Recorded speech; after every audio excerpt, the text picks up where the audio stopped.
Specialistët e seksionit për hetimin e krimeve të rënda në DVP Fier kanë arrestuar shtetasin PZ 71 vjeç banues në Fier, pasi dyshohet se për motive të dobta ka plagosur me mjet prerës thik djalin e vëllait të tij, shtetasin RZ 50 vjeç.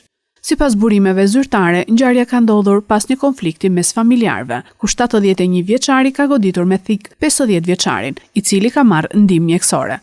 Gjatë kontrollit të ushtruar në banesën e të arrestuarit, shërbimet e policisë gjetën dhe sekuestruan disa fishek, të cilët u morën në cilësinë e provës materiale. Materialet procedurale janë referuar prokurorisë për veprime të mëtejshme.